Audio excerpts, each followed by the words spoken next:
Jungle. Audio Jungle.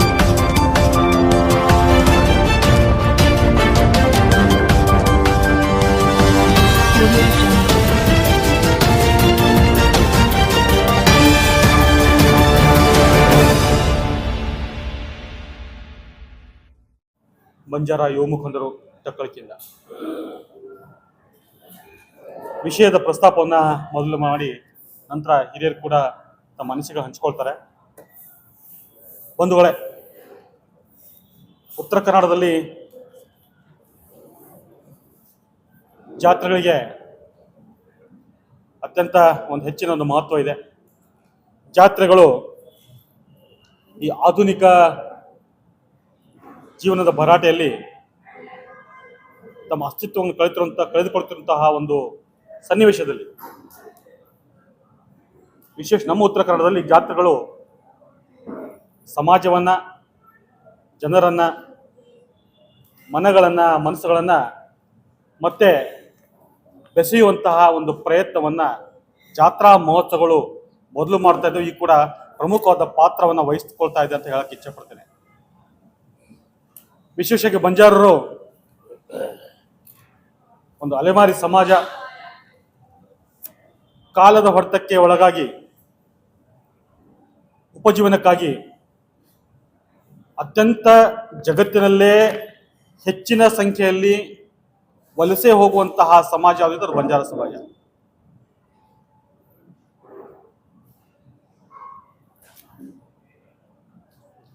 ದಸರೆಯ ನಂತರ ಎಲ್ಲರೂ ಗುಳೆ ಹೋದ್ರೆ ಮತ್ತೆ ಮರಳಿ ಬರೋದು ಮಳೆರಾಯನ ಆಗಮ ಆದ ನಂತರ. ತಮ್ಮ ಹಳ್ಳಿಗಳಲ್ಲಿ ತಮ್ಮ ತಾಂಡಗಳಿರೋದೇ 3-4 ತಿಂಗಳ, ಮತ್ತೆ ಉತ್ತಿ ಬೆತ್ತಿ ಹೋದ್ರೆ ಮತ್ತೆ ಬರೋದು. ಈ ರೀತಿಯಾದ ಒಂದು ಪ್ರತೀತಿ ಎಲ್ಲಾ ತಾಂಡಗಳಲ್ಲಿ ನಡೀತಾ ಇದೆ. ಬಹುತರವಾಗಿ ಇದಕ್ಕೆ ಕಾರಣ ಬರಗಾಲ ಹೊತ್ತಂತಹ ಜಿಲ್ಲೆ ಆಗಿತ್ತು. ಹೀಗಾಗಿ ಜಾತ್ರೆಗಳಿಗೆ ಸಮಾಜದ ಅಥವಾ ತಾಂಡದ ಯಾವುದೇ ವ್ಯಕ್ತಿ ವಲಸೆ ಹೋಗಿದ್ರು ಕೂಡ ಜಾತ್ರಾ ಸಮಯದಲ್ಲಿ ಮರಳಿ ತನ್ನ ಊರಿಗೆ ಬಂದು ಜಾತ್ರೆಗಳಲ್ಲಿ ಪಾಲ್ಗೊಂಡು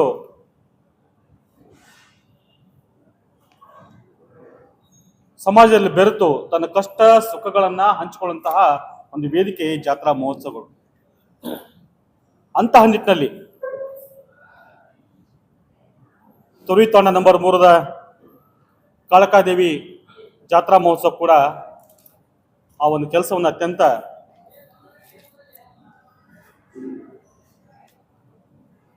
ಒಳ್ಳೆ ರೀತಿಯಿಂದ ಮಾಡ್ಕೊಂಡು ಬರ್ತಾ ಇದೆ. ಇವತ್ತು ತೊರಿ ತಾಂಡ ನಂಬರ್ 3ದ ಕಾಳಕಾದೇವಿ ಜಾತ್ರೆ ಅಂದ್ರೆ ನಮ್ಮ ಉತ್ತರ ಕರ್ನಾಟಕದ ಮತ್ತು ದಕ್ಷಿಣ ಮಹಾರಾಷ್ಟ್ರ, ಗೋವಾ ಈ ಭಾಗದ ಜನ ಎದುರು ನೋಡ್ತಾರೆ. ಅತ್ಯಂತ ವಿಶಿಷ್ಟ ರೀತಿಯಲ್ಲಿ ಜಾತ್ರೆ ಆಗ್ತದೆ. ಅತ್ಯಂತ ಶಿಸ್ತುಬದ್ಧ ರೀತಿಯಲ್ಲಿ ಜಾತ್ರಾ ಮಹೋತ್ಸವ ಆಗ್ತದೆ. ತಾವೆಲ್ಲ ಜಾತ್ರೆ ಅಂದ ತಕ್ಷಣ ಅದಕ್ಕೆ ಜಾತ್ರೆ ಅಂತ ಹೆಸರಿಡ್ತೀವಿ, ಅಲ್ಲಿ ಶಿಸ್ತನ್ನು ಯಾರು ಅಪೇಕ್ಷೆ ಮಾಡಲ್ಲ. ಏನೇ ಆದ್ರೂ ಕೂಡ ಅದು ಜಾತ್ರೆ ಬಿಡಪ್ಪ ಅಂತ. ಆದ್ರೆ ತೊರಿ ತಾಂಡ 3 ನಂಬರ್ ಜಾತ್ರೆ ಅಂದ್ರೆ ಅದು ಶಿಸ್ತಿಗೆ ಹೆಸರುವಾಸಿಯಾದದ್ದು. ಪ್ರಸಾದ ವ್ಯವಸ್ಥೆ ಅತ್ಯಂತ ಅಚ್ಚುಕಟ್ಟಾಗಿ ಆಗ್ತದೆ. ಬಂದಂತಹ ಭಕ್ತರಿಗೆ ಯಾವ ರೀತಿ ತೊಂದರೆ ಆಗದಿರೋ ಹಾಗೆ ಪರಮ ಪೂಜ್ಯ ಧನ್ಸಿಂಗ್ ಮಹಾರಾಜರ ನೇತೃತ್ವ ಸ್ವತಃ ವಹಿಸಿಕೊಂಡು ನಡೆಸ್ಕೊಂಡು ಹೋಗ್ತಾರೆ. ಬಂದಂತಹ ಭಕ್ತಾದಿಗಳು ಪ್ರತಿ ವರ್ಷವೂ ತಮ್ಮ ಅಹವಾಲನ್ನ, ತಮ್ಮ ಬೇಡಿಕೆಗಳನ್ನ ದೇವಿಯಲ್ಲಿ ಸಲ್ಲಿಸಿ ಹೋಗ್ತಾರೆ. ಬರುವ ವರ್ಷಗಳಲ್ಲಿ ಅದು ಯಶಸ್ವಿಯಾಗಿದ್ದನ್ನ ತಾವೇ ಮನಗೊಂಡು ಮತ್ತೆ ಪ್ರತಿ ವರ್ಷ ಬಂದು ತಾಯಿಯ ಒಂದು ಸೇವೆಯಲ್ಲಿ ತೊಡಗ್ತಾ ಇರೋದು ನಾವು ಕಂಡುಕೊಂಡಂತಹ ಒಂದು ಜೀವಂತ ಸಾಕ್ಷಿ ಅಂತ ಹೇಳಕ್ಕೆ ಇಚ್ಛೆ ಪಡ್ತೇನೆ. ತನ್ನಿಮಿತ್ತವಾಗಿ ಈಗಾಗಲೇ ಪರಮಪೂಜ್ಯ ಧನ್ಸಿಂಗ್ ಮಹಾರಾಜರು ಕಳೆದ ಒಂದು ವಾರದಿಂದ ದೇವಿಯ ಪಲ್ಲಕ್ಕಿ ಮಹೋತ್ಸವನ್ನ ತೊರವಿ ತಾಂಡನ ಮೂರಿಂದ ಪ್ರಾರಂಭ ಮಾಡಿ ಎಲ್ಲ ಸುತ್ತಮುತ್ತಲಿನ ಗ್ರಾಮಗಳು ಮತ್ತು ತಾಂಡಗಳಿಗೆ ಪಲ್ಲಕ್ಕಿ ಉತ್ಸವ ಭೇಟಿ ಕಾರ್ಯಕ್ರಮ ಈಗಾಗಲೇ ಜಾರಿಯಲ್ಲಿದೆ. ಇವತ್ತು ನಮ್ಮ ಮಹದೇವ ರಾಠೋಡ್ರವರ ಅಂದರೆ ನಿನ್ನೆ ರಾತ್ರಿನೇ ವಾಸ್ತವಕ್ಕೆ ಪಲ್ಲಕ್ಕಿ ಅವರ ಮನೆಗೆ ಹೋಗಿ ನಿನ್ನೆ ಅಲ್ಲಿ ವಾಸ್ತವ ಇದ್ದು ಇಡೀ ರಾತ್ರಿ ಜಾಗರಣೆ, ಭಜನೆ, ಪ್ರವಚನ ಎಲ್ಲ ಆಗಿ ಬೆಳಗ್ಗೆ ಇವತ್ತು ಮತ್ತೆ ಅಲ್ಲಿಂದ ಮುಂದಿನ ತಾಂಡಕ್ಕೆ ಹೊರಡುತ್ತದೆ. ಹೀಗಾಗಿ ಕಾಳಕಾದೇವಿ ಜಾತ್ರೆ ಅಂದರೆ ಎಲ್ಲರ ಮನಸ್ಸುಗಳನ್ನು ಬೆಸೆಯುವ, ಒಡೆದು ಮನಗಳನ್ನು ಜೋಡಿಸುವ, ಕುಗ್ಗಿ ಹೋದ ಜೀವನದ ನಿರುತ್ಸಾಹ ಕಳೆದುಕೊಂಡಂತಹ ವ್ಯಕ್ತಿಗಳಲ್ಲಿ ಮತ್ತೆ ಉತ್ಸಾಹದ ಸೆಲೆಯನ್ನು ಮೂಡಿಸುವ, ಬದುಕನ್ನು ಒಂದು ಅತ್ಯುತ್ತಮ ರೀತಿಯಲ್ಲಿ ಕಟ್ಟಿಕೊಳ್ಳೋಕ್ಕೆ ಬೇಕಾಗುವಂತಹ ಶಕ್ತಿಯನ್ನು ಪ್ರದಾನ ಮಾಡುವಂತಹ ಒಂದು ವಿಶೇಷ ಕಾಳಕಾ ಜಾತ್ರೆ ಮಹೋತ್ಸವ ಅತ್ಯಂತ ವಿಜೃಂಭಣೆಯಿಂದ ಭಕ್ತಿ ಭಾವದಿಂದ ನಡೆಯಲಿದೆ. ಅದೊಂದು ಕುಂಚೂರು ವಿವರಗಳನ್ನು ತಮ್ಮ ಮುಂದೆ ನಾನು ಸಾದರಪಡಿಸ್ತೇನೆ. ಈಗಾಗಲೇ ತಾಯಿಯ ಒಂದು ಪಲ್ಲಕ್ಕಿ ಉತ್ಸವ ಆರಂಭಗೊಂಡು ನಾಳೆ ಗುರುವಾರ ಕೃಷ್ಣೆ ತಟಕ್ಕೆ ಹೋಗಲಿದೆ. ನಗರದಲ್ಲಿ ಇಂತಹ ಪೆಟ್ರೋಲ್ ಪಂಪ್, ನಮ್ಮ ಇಟಗಿ ಪೆಟ್ರೋಲ್ ಪಂಪದ ಮಾರ್ಗವಾಗಿ ಕೋಲಾರ ಕೃಷ್ಣೆಯ ದಡಿಗೆ ಹೋಗಿ ಆ ದಿವಸ ಕೋಲಾರದಲ್ಲಿಯೇ ವಾಸ್ತವಿದ್ದು ರಾತ್ರಿ ಎಲ್ಲ ಭಜನೆ, ಪ್ರವಚನ, ಜಾಗರಣೆ ಕಾರ್ಯಕ್ರಮ ಇರ್ತದೆ. ಅಲ್ಲಿ ಕೂಡ ಪ್ರಸಾದದ ವ್ಯವಸ್ಥೆ ಮಾಡಲಾಗಿರ್ತದೆ. 10ನೇ ತಾರೀಕು ಶುಕ್ರವಾರ ಬೆಳಿಗ್ಗೆ 6 ಗಂಟೆಯಿಂದ ಮಾತೆಗೆ ಗಂಗಾ ಸ್ನಾನ, ಗಂಗಾ ಪೂಜೆ, ಮಹಾಮಂಗಳಾರತಿ ನದಿಯ ತಡದಲ್ಲಿ ನಡೆಯಲಿದೆ. ತದನಂತರ ಬಂದಂತಹ ಸಮಸ್ತ ಭಕ್ತಾದಿಗಳಿಗೆ ಅನ್ನಪ್ರಸಾದ ವ್ಯವಸ್ಥೆ ಮಾಡಲಾಗಿರ್ತದೆ.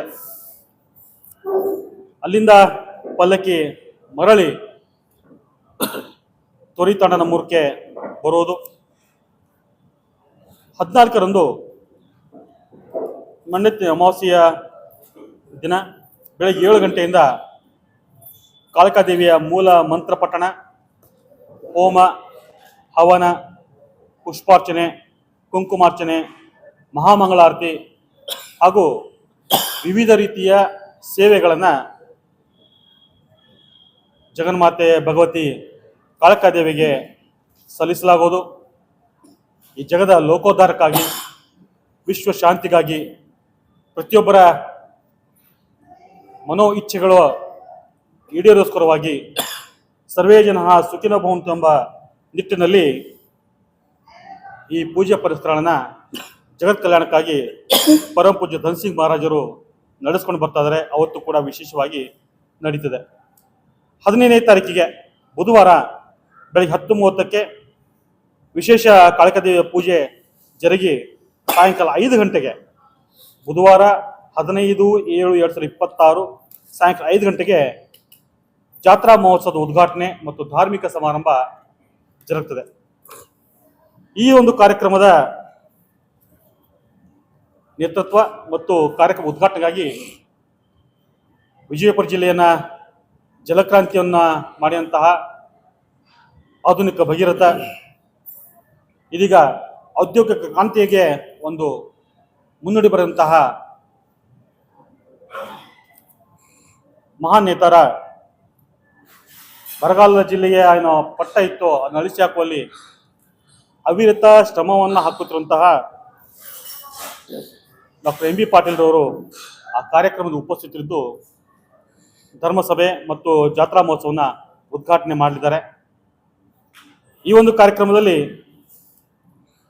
ಬಂಜಾರ ಸಮಾಜ ಅಷ್ಟೇ ಅಲ್ಲ, ಬೇರೆ ಬೇರೆ ಸಮಾಜದ ಸಂತರು, ಮಹಂತರು, ಧರ್ಮಗುರುಗಳು, ಪೂಜಾರಿಗಳು ಕಾರ್ಯಕ್ರಮ ಇರ್ತಾರೆ. ಜೊತೆಗೆ ಸಚಿವ ಮಹೋದಯಗಳು, ಸ್ಥಳೀಯ ಶಾಸಕರುಗಳು, ವಿಧಾನ ಪರಿಷತ್ ಸದಸ್ಯರು, ಚುನಾಯಿತ ಪ್ರತಿನಿಧಿಗಳು, ಹಾಜಿ ಮತ್ತು ಮಾಜಿ, ತಾಂಡಗಳ ನಾಯಕ ಕಾರ್ಭಾರಿಗಳು, ಗಣ್ಯರು ಈ ಒಂದು ಜಾತ್ರಾ ಮಹೋತ್ಸವದಲ್ಲಿ ಪಾಲ್ಗೊಂಡು ತಾಯಿಯ ಒಂದು ಕೃಪೆಗೆ ಪಾತ್ರ ಆಗ್ತಾರೆ. ಅದೇ ರೀತಿ ತಮ್ಮ ಮುಖೇನ ಸಮಸ್ತ ನಾಡಿನ ಜನತೆಗೆ ವಿನಂತಿ ಮಾಡಿಕೊಳ್ಳೋದು, ಈ ನಾಡಿನ ಸುಭಿಕ್ಷೆಗಾಗಿ, ಈ ನಾಡಿನ ಒಳಿತಿಗಾಗಿ ಸುಖ ಶಾಂತಿ ನೆಮ್ಮದಿ ಅಭಿವೃದ್ಧಿಗಾಗಿ ತಾವುಗಳು ಕೂಡ ಬಂದು ಈ ಜಾತ್ರಾ ಮಹೋತ್ಸವದಲ್ಲಿ ಪಾಲ್ಗೊಂಡು ತಾಯಿಯ ಒಂದು ಆಶೀರ್ವಾದಕ್ಕೆ ಪಾತ್ರರಾಗಬೇಕಂತ ಪರಮಪೂಜ್ಯ ಧನಸಿಂಗ್ ಮಹಾರಾಜರ ಪರವಾಗಿ ಹಾಗೂ ಜಾತ್ರಾ ಸಮಿತಿಯ ಸಮಸ್ತ ಸದಸ್ಯರುಗಳ ಪರವಾಗಿ ಮಾಧ್ಯಮ ಮಿತ್ರರ ಮುಖೇನ ಈ ಜನರಿಗೆ ತಲುಪಲಿ ಅಂತ ತಮ್ಮೆಲ್ಲರಲ್ಲಿ ನಮ್ಮ ಸವಿನಯ ಪ್ರಾರ್ಥನೆ ಆಗಿದೆ. ಸೀಮಿತವಾಗಿಲ್ಲ. ಕುಗ್ರಾಮದಲ್ಲಿ ಉಚಿತವಾದ ಶಿಕ್ಷಣವನ್ನು ಕೊಡುವಂತಹ ಪ್ರಯತ್ನದಲ್ಲಿ ಅವರ ಒಂದು ದೇವಸ್ಥಾನ ಟ್ರಸ್ಟ್ ಸಮಿತಿಯ ಪರವಾಗಿ CBSE ಗುಣಮಟ್ಟದ ಆಂಗ್ಲ ಮಾಧ್ಯಮ ಶಾಲೆಯನ್ನು ಕೂಡ ಶುರು ಮಾಡಿದ್ದಾರೆ. ನಿರ್ಗತಿಕರು ಮತ್ತು ತಂದೆ ತಾಯಿಗಳು ಇಲ್ಲಂತಹ ಮಕ್ಕಳಿಗೆ ಸಂಪೂರ್ಣವಾಗಿ ಉಚಿತ ಶಿಕ್ಷಣ ಅಲ್ಲದೆ ಅವರಿಗೆ ಸಮವಸ್ತ್ರ ಆಗಲಿ, ಪಾದರಕ್ಷೆಗಳಾಗಲಿ, ಪುಸ್ತಕಗಳಾಗಲಿ, ಶಾಲಾ ಬ್ಯಾಗ್ ಆಗಲಿ ಎಲ್ಲವನ್ನ ತಮ್ಮ ಸ್ವಂತ ಖರ್ಚಿನಲ್ಲೇ ಅಂತ ಮಕ್ಕಳಿಗೆ ತಮ್ಮ ಊರಿನಲ್ಲಿಯೇ ಕೆಸಾಳ್ ನಂಬರ್ 3ರಲ್ಲಿ ಉಚಿತವಾದ ಶಿಕ್ಷಣ ವ್ಯವಸ್ಥೆಯನ್ನು ಮಾಡಿದ್ದನ್ನು ನಾನು ಈ ಸಂದರ್ಭದಲ್ಲಿ ಸ್ಮರಿಸಿಕೊಳ್ತಾ ಇದ್ದೇನೆ. ಆದರೆ ಅವರು ಅನಕ್ಷರಸ್ಥರು ಇರ್ಬೋದು, ಆದರೆ ನನ್ನ ಪೀಳಿಗೆ, ನನ್ನ ಜನಾಂಗ ಯಾವುದೇ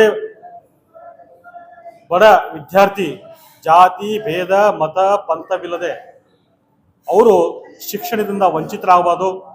ಸಮಾಜದ ಪ್ರಮುಖವಾಗಿರಬೇಕು ಶಿಕ್ಷಣವೇ ಒಂದು ದೊಡ್ಡ ಅಸ್ತ್ರ ಅಂತ ಮನಗೊಂಡು ಶಿಕ್ಷಣ ಒಂದು ಕ್ರಾಂತಿ ಕೂಡ ಅವರು ಕೈ ಹಾಕಿದ್ದಾರೆ. ಅಂತಹ ಪರಮಪೂಜ್ಯ ಧನಸಿಂಗ್ ಮಹಾರಾಜರ ನೇತೃತ್ವದ ಈ ಜಾತ್ರಾ ಮಹೋತ್ಸವ ಅತ್ಯಂತ ವಿಜೃಂಭಣೆಯಿಂದ ಭಕ್ತಿಭಾವದಿಂದ ಜರುಗಲಿದೆ. ಆ ನಿಟ್ಟಿನಲ್ಲಿ ತಮ್ಮರಿಗೂ ಕೂಡ ಆವತ್ತಿನ ದಿನ ವಿಶೇಷವಾದ ಆಹ್ವಾನವನ್ನು ಮತ್ತೆ ನಿಮಗೆ ನಾನು ಆಹ್ವಾನ ವೈಯಕ್ತಿಕ ಮಾಡ್ತೇನೆ. ಈ ಸಂದರ್ಭ ಕೂಡ ತಮ್ಮೆಲ್ಲರಿಗೂ ಒಂದು ಆಹ್ವಾನವನ್ನು ಪರಮಪೂಜ್ಯ ಮಹಾರಾಜರ ಸಮ್ಮುಖದಲ್ಲೇ ಮಾಡ್ಕೊಳ್ತಾ ಇದ್ದೇನೆ. ತಮ್ಮೆಲ್ಲರಿಗೂ ವಂದನೆಗಳು. ತಮ್ಮೆಲ್ಲರಿಗೂ ವಂದಿಸಿ ಈ ಜಾತ್ರೆ ಉತ್ಸವದ ಕಾರ್ಯಕ್ರಮ ಹೆಂಗಿರ್ತದಂದ್ರೆ, ಇದು 26 ವರ್ಷದಿಂದ ನಿರಂತರವಾಗಿ ಈ ದೇವಿಯ ಜಾತ್ರೆಯ ಉತ್ಸವವನ್ನು ನಡೀತಾ ಇದೆ. 26 ವರ್ಷದಿಂದ ಏನು ಈ ಕಾಳಿಕಾ ಮಾತಾ ಶಕ್ತಿ ಏನು ಈ ಧನಸಿಂಗ್ ಮಹಾರಾಜಕ್ಕೆ ಒಲಿದು ಬಂದಿದ್ದಲ್ಲ, ಅವಾಗಿಂದ ಇಲ್ಲಿವರೆಗೆ ಪವಾಡದ ರೀತಿಯಲ್ಲಿ ಅನೇಕ ಪವಾಡದ ರೀತಿಯಲ್ಲಿ ಇವೆಲ್ಲ ನಡೀತಾ ಇದೆ. ಅನೇಕ ಪವಾಡ ಕೇಳಿರಬಹುದು, ಕೇಳಲಿಕ್ಕಿಲ್ಲ. ಆದ್ರೆ ಇಲ್ಲಿ ನಿರಂತರವಾಗಿ ನಮ್ಮ ಜನರು ತನ್ನ ಕಷ್ಟ ಕಾರ್ಪಣ್ಯ ಕೇಳಲಿಕ್ಕೆ ದಿವಸ 100ರಿಂದ 200 ಜನ ಅವರ ಜೊತೆಯಲ್ಲಿ ಪಾಳಿ ಹಚ್ಚಿ ತಮ್ಮ ಬೇಡಿಕೆ ಈಡೇರಿಸುವುದಾಗಲಿ ತಮ್ಮ ಕಾರ್ಪಣ್ಯವನ್ನು ಎಲ್ಲ ಕೇಳಲಿಕ್ಕೆ ಧನಸಿಂಗ್ ಮಹಾರಾಜ ಹತ್ರ ಬರ್ತಾ ಇದೆ. ಒಳ್ಳೆಯ ರೀತಿಯಿಂದ ಜನರಿಗೆ ಏನು ಪಬ್ಲಿಕ್ ಮಾಡಂಗಿಲ್ಲ, ಪಾಂಪ್ಲೆಟ್ ಹಂಚಂಗಿಲ್ಲ, ಏನೂ ಇಲ್ಲ. ಆದರೂ ಜನರು ಲಕ್ಷಗಟ್ಟಲೆ ಕಾಳಿಕಾ ದೇವಿಯ ಮಹಾರಾಜರ ಆಶೀರ್ವಾದ ಪಡೆಯಲಿಕ್ಕೆ ತಾರೀಖು 14 ಅಮಾವಾಸ್ಯೆ ಇದ್ದ ಮರುದಿವಸ 15ನೇ ತಾರೀಕಿಗೆ ವಿಜೃಂಭಣೆ ನೋಡ್ಲಿಕ್ಕೆ ಬರಬೇಕು. ಆವಾಗಿನ ದಿವಸ ಮಹಾರಾಜರ ಈ ಭವಿಷ್ಯವಾಣಿ ಕೇಳಬೇಕು. ಯಾವ ತರ ಉಗ್ರ ಅವತಾರ ತಾಳ್ತಾರೆ, ಯಾವ ತರ ಭವಿಷ್ಯವನ್ನು ಹೇಳ್ತಾರೆ ಎಂಬುದನ್ನು ತಮ್ಮೆಲ್ಲರೂ ಬಂದಿರ ನಿಮಗೆಲ್ಲ ಅದಕ್ಕೆ ಪಬ್ಲಿಕೇಶನ್ ಮಾಡಲಿಕ್ಕೆ ಅವಕಾಶ ಸಿಗ್ತದ. ಅದಕ್ಕೆ ಒಳ್ಳೆ ಅಲ್ಲಿ ಯಾವುದು ಜಾತಿ ಭೇದವಿಲ್ಲ, ಎಲ್ಲರಿಗೆ ಆಶೀರ್ವಾದ ಕೊಡುವಂತ ಇದು ಅದ. ಈಗ ಪಲ್ಲಕ್ಕಿ ಉತ್ಸವ ತಾಂಡೆಗೆ ಹೋಗಿ ನೋಡಿರ್ಬೇಕು. ಅಲ್ಲಿನೇ ಒಂದು ಜಾತ್ರೆ ನಡೀತಾ ಇದೆ. ತಾಂಡೆಯಲ್ಲಿ ಜಾತ್ರೆ, ಪ್ರತಿಯೊಂದು ತಾಂಡೆಯಲ್ಲಿ ಜಾತ್ರೆ ವಿಜೃಂಭಣೆಯಿಂದ ಅವ್ರದ್ದು ಕಾರ್ಯಕ್ರಮ ನಡೀತಾ ಇದೆ. ಇದು ಒಂದೇ ಜಾತ್ರೆ ಅಂತ ಇಲ್ಲ, ಇಲ್ಲಿ ಕೇಸರಾಳ ತಾಂಡೆದ ಜಾತ್ರೆ ಅಂತಿಲ್ಲ. ಹೀಗೆ ಮೊದಲೇ ಅರ್ಧ ಜಾತ್ರೆ ಪಬ್ಲಿಕೇಶನ್ ಆಗಿರ್ತದ. ಎಲ್ಲಾ ತರದಿಂದ ಭವಿಷ್ಯದ ನುಡಿಗಳನ್ನು ನುಡಿತಾರೆ. ಯಾರಿಗೆ ಮಕ್ಕಳ ಇಲ್ಲದವರಿಗೆ ಮಕ್ಕಳ ಆಗುವಂತ ಪವಾಡನ್ನು ಮಾಡಿದ್ದಾರೆ ಕೆಲವು ಮಹಾರಾಜರು.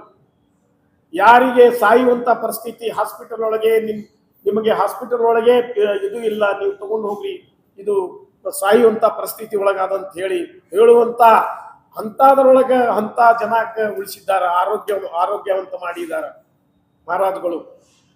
ಆದ ಕಾರಣ ಎಲ್ಲಾ ರೀತಿಯಿಂದ, ಒಂದೇ ರೀತಿ ಇಲ್ಲ, ಎಲ್ಲಾ ರೀತಿಯಿಂದ ಅಲ್ಲಿ ಜಾತ್ರೆ ಉತ್ಸವ ನೋಡ್ಲಿಕ್ಕೆ ಎಷ್ಟು ಖುಷಿ ಆಗುತ್ತೆ ಅಂದ್ರೆ, ಎಂತ ಪವಾಡ ಆಗತ್ತೆ, ಎಂತ ಜನ ಬರ್ತಾರೆ. ಎಲ್ಲಿಂದ ಗೋವಾ ಆಗ್ಲಿ, ಬಾಂಬೆ ಆಗ್ಲಿ, ಹೈದರಾಬಾದ್ ಆಗ್ಲಿ, ಮದ್ರಾಸ್ ಆಗ್ಲಿ, ಡೆಲ್ಲಿ ಆಗ್ಲಿ, ಯಾವ ಊರಿನಿಂದ ಎಲ್ಲರೂ ಬರ್ತಾರ. ಮತ್ತ ಅಲ್ಲಿ ಎಲ್ಲರೂ ಶಾಸಕರಾಗಲಿ, ಸಂಸತ್ ಸದಸ್ಯರಾಗಲಿ, ವಿಧಾನ ಪರಿಷತ್ತಿನ ಸದಸ್ಯರಾಗಲಿ, ಮಂತ್ರಿ ಆಗಲಿ, ಎಲ್ಲರೂ ಬಂದು ತಮ್ಮ ತನು ಮನ ಧನ ಅಲ್ಲಿ ಅರ್ಪಿಸಿ ಆಶೀರ್ವಾದ ಪಡೆದುಕೊಂಡು ಹೋಗ್ತಾರ. ಅದಕ್ಕೆ 4 ಮಾತು. ಜೈ ಹಿಂದ್, ಜೈ ಕರ್ನಾಟಕ. ಮದುವೆ ಪದವಿ ಬಾರಿ ಕಾಂಗ್ರೆಸ್ ಸರ್ಕಾರ ತನ್ನ ಸರ್ಕಾರವನ್ನ ಸ್ಥಾಪಿಸೋಕ್ಕೋಸ್ಕರವಾಗಿ ಬಂಜಾರ ಸಮಾಜದ ಕೊಡುಗೆ ದೊಡ್ಡದಿದೆ. ಬರೀ ನಾವಷ್ಟೇ ಹೇಳೋದಲ್ಲ, ಭಾರತೀಯ ಜನತಾ ಪಕ್ಷದ ಬಹಳಷ್ಟು ಮುಖಂಡರು ಕೂಡ ಮಾಧ್ಯಮ ಮುಖೇನ ಅಥವಾ ಮಾಧ್ಯಮ ಮುಂದೆನೆ ತಾವು ಆ ವಿಷಯವನ್ನು ವ್ಯಕ್ತಪಡಿಸಿದ್ದಾರೆ. ಇವತ್ತು ಬಂಜಾರ ಸಮಾಜ ನಮ್ಮ ಪಕ್ಷ ಬಿಟ್ಟಿರೋದ್ರಿಂದ ಬಹುತೇಕ ಭಾರತೀಯ ಜನತಾ ಪಕ್ಷದ ಅಭ್ಯರ್ಥಿಗಳು ಸೋಲು ಉಂಡಿದ್ದಾರೆ ಅಂತ. 62ಕ್ಕಿಂತ ಹೆಚ್ಚು ಕ್ಷೇತ್ರಗಳಲ್ಲಿ ಕಾಂಗ್ರೆಸ್ ಪಕ್ಷದ ಅಭ್ಯರ್ಥಿಗಳನ್ನ ಗೆಲ್ಲಿಸುವಲ್ಲಿ ಬಂಜಾರ ಸಮಾಜ ನಿರ್ಣಾಯಕ ಪಾತ್ರವನ್ನು ವಹಿಸಿತು. ಅದರ ಮುಖ್ಯನೇ ಇವತ್ತು ಕಾಂಗ್ರೆಸ್ ಸರ್ಕಾರ ನಮ್ಮ ಮೇಲೆ ಸರ್ಕಾರ ನಡೆಸ್ತಾ ಇದೆ. ಅದು ಸರ್ಕಾರ ಬಂದ ಮೇಲೆ ಏಕೈಕ ನಮ್ಮ ಪ್ರತಿನಿಧಿ ಕಾಂಗ್ರೆಸ್ ಪಕ್ಷದಂತಹ ಏಕೈಕ ವಿಧಾನಸಭೆ ಸದಸ್ಯರಂತಹ ರುದ್ರಪ್ಪ ಲಮಣರಿಗೆ ಒಂದು ಕ್ಯಾಬಿನೆಟ್ ದರ್ಜೆಯ ಒಂದು ಸಚಿವ ಸ್ಥಾನ ಕೊಡ್ತಂತಹ ಒಂದು ಆಶೆ ಇಡಿಯಾದ ಸಮಾಜಕ್ಕಿತ್ತು. ಆದರೆ ನಿರಾಶೆಯ ಆಗಿದೆ. ಆದರೂ ಕೂಡ ಒಂದು ಸಮಾಜದ ರೀತಿಯಲ್ಲಿ ಡೆಪ್ಯೂಟಿ ಸ್ಪೀಕರೇ ಕೊಟ್ಟಿದ್ರು. ಈಗ ಮತ್ತೆ ಅದು ಪುನರಚನೆ ಆಗುವ ಒಂದು ನಿಟ್ಟಿನಲ್ಲಿ ಈ ಬಾರಿ ಯಾವುದೇ ಪರಿಸ್ಥಿತಿಯಲ್ಲಿ ಸಮಾಜದ ಒಕ್ಕೂರಿನ ಕೂಗಿದೆ, ಒತ್ತಾಸೆ ಇದೆ, ಹಕ್ಕೊತ್ತಾಗಿದೆ. ಈ ಬಾರಿ ರುದ್ರಪ್ಪ ಲಮಣರಿಗೆ ಕ್ಯಾಬಿನೆಟ್ನಲ್ಲಿ ತೆಗೆದುಕೊಳ್ಳಲೇಬೇಕು, ಕ್ಯಾಬಿನೆಟ್ ದರ್ಜೆಯ ಸಚಿವ ಸ್ಥಾನಮಾನ ಕೊಡಲೇಬೇಕು ಅಂತ ಹಕ್ಕೊತ್ತ ನಾವೆಲ್ಲ ಹಿರಿಯರು ಕೂಡ ಬಿಜಾಪುರ ಜಿಲ್ಲೆಯಿಂದ ಒಂದು ನಿಯೋಗ ಕೂಡ ಹೋಗಿ ಸಾಮಾನ್ಯ ಮುಖ್ಯಮಂತ್ರಿಗಳಾದ D K Shivakumar, B V ಲಮಣರು ಇದ್ರು, ಎಲ್ಲರೂ ಬಹುತೇಕವಾದ ಇಲ್ಲಿಂತ ನಾಯಕರು ಇದ್ರು. ಅಲ್ಲಿ ಜಿಲ್ಲೆ ಎಲ್ಲ ನಾಯಕರು ಹೋಗಿ ಅವ್ರಿಗೆ ವಿನಂತಿ ಮಾಡಿದ್ದೇವೆ. ಸಕಾರಾತ್ಮಕವಾಗಿ ಸ್ಪಂದಿಸಿದ್ದಾರೆ. ಬಹುತೇಕವಾಗಿ ರುದ್ರಪ್ಪ ಲಮಣರಿಗೂ ಒಂದು ಕ್ಯಾಬಿನೆಟ್ ದರ್ಜೆಯ ಸಚಿವ ಸ್ಥಾನ ಕೊಡ್ತಾರೆ ಅನ್ನೋ ಭರವಸೆ ಇವ್ರ ಮೇಲಿದೆ. ಆ ಭರವಸೆಗೆ ಧಕ್ಕೆ ಆಗದಿರೋಗೆ ಸರ್ಕಾರ ನಡ್ಕೊಳ್ತದೆ, ಪಕ್ಷ ಕೂಡ ನಡ್ಕೊಳ್ತದೆ ಅಂತ ಒಂದು ವಿಶ್ವಾಸ ಇದೆ. ಒಂದು ವೇಳೆ ಏನಾದರೂ ಅದಕ್ಕೆ ಚ್ಯುತಿ ಬಂದರೆ ಸಮಾಜಕ್ಕೆ ಸರಿಯಾದ ರೀತಿಯಲ್ಲಿ ಸರಿಯಾದ ಸಮಯದ ಸಂದರ್ಭದಲ್ಲಿ ಉತ್ತರ ಕೊಡೋಕ್ಕೆ ಕೂಡ ಸನ್ನದ್ಧಾಗಿದ್ದಂಥ ಸಮಾಜದ ಪರವಾಗಿ ಹೇಳಕ್ಕೆ ಇಚ್ಛೆ.